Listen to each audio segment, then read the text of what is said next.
अभी बीते कुछ दिनों पहले मोदी जी बनारस आए हुए थे देव दिवाली मनाने के लिए। मैंने एक बात नोटिस किया, हो सकता है आप भी किए हों, कि उनके आने से पहले तक वहाँ के बहुत सारे लोग उन्हें भला बुरा बोल रहे थे। तो क्या है वो वजह जिसके वजह से मोदी जी इतने सक्सेसफुल हैं कि उनके आने से एक दो दिन पहले से ही लोगों के मन में उत्साह, उमंग जैसी भावनाएं उठने लगती हैं।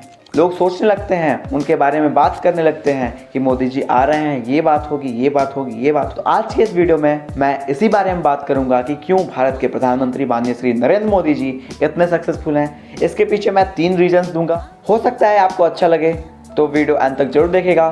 सो I am Ram and you are watching Sampurna Gyan. Let's start out today's video.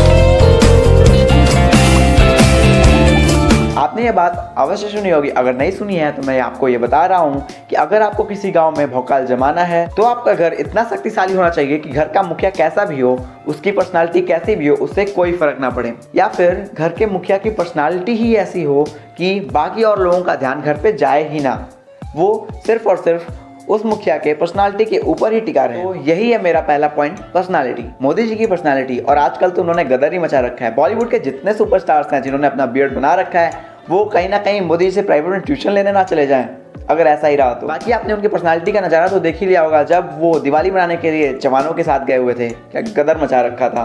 वो देखकर सबसे ज़्यादा अगर कोई उदास, सबसे ज़्यादा दुखी अगर कोई हुआ है तो वो है हमारे माननीय बाबा रामदेव जी। क्योंकि बहुत लोगों का कहना है कि पतंजलि बियर्डो के लिए माननीय मोदी जी को ब्रांड एम्बेसडर बना दिया जाए बाबा रामदेव की जगह। अब रामदेव जी की भी कुर्सी खतरे में है मोदी जी की वजह से।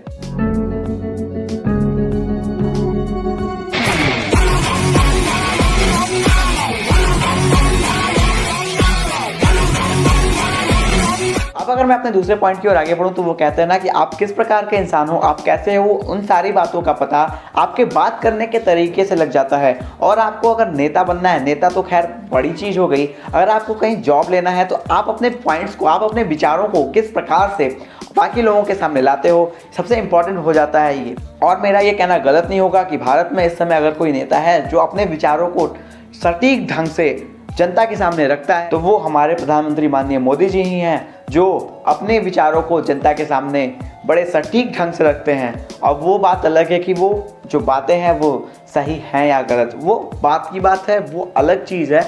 लेकिन अपने विचारों को कुछ इस प्रकार से लोगों के सामने रखना, ये बहुत बड़ा गुण होता है। और उन्हें यह गुण कहीं ना कहीं मुझे लगता है कि संघ की शाखाओं को लगाने के बाद ही हासिल हुआ है, इतनी महारत। बाकी अगर मुझे जज करना हो इन 2 क्राइटेरिया पे, पर्सनालिटीज़ पे या फिर बात करने के तरीके पे, वे ऑफ टॉकिंग पे, तो पर्सनालिटी पे अगर मैं बाबा रामदेव के ऊपर दया खाते हुए आधा नंबर काट भी लूँ, लेकिन वे ऑफ टॉकिंग पे तो पूरे के पूरे नंबर देने चाहिए, और शायद आप भी देंगे। अब अगर मैं अपने तीसरे, आखिरी और सबसे महत्वपूर्ण पॉइंट पे आऊँ तो वो है डिजिटलाइजेशन।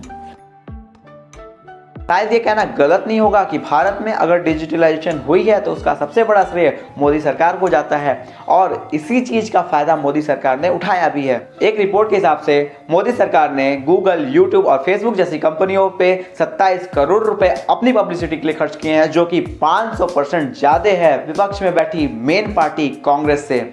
एक और रिपोर्ट के हिसाब से 2019 के लोकसभा चुनाव में भारतीय जनता पार्टी द्वारा 27,000 करोड़ रुपए खर्च किए गए थे, जिसे एक टाइटल दिया गया था कि most expensive Lok Sabha election ever का, जो कि आने वाले लोकसभा चुनाव यानी कि 2024 में 1 लाख करोड़ रुपए होने वाला है। इसका एस्टिमेट लोगों द्वारा लगाया गया है।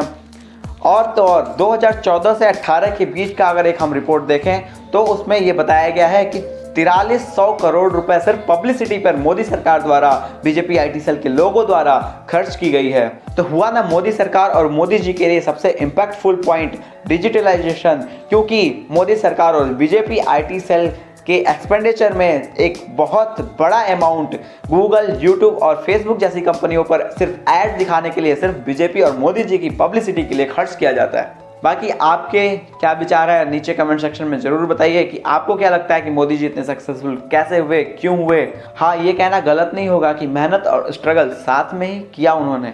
बाकी अगर आपको ये वीडियो अच्छा लगा है तो वीडियो को लाइक करिए। अगर मेरा काम आपको अच्छा लगता है तो चैनल को सब्सक्राइब करिए, बगल में जो बेल आइकन है उसको जरूर दबाइए। बाकी वीडियो देखने के लिए आपका बहुत बहुत धन्यवाद। Thank you very much. मिलते हैं आपसे अगले वीडियो में, तब तक के लिए बाय बाय।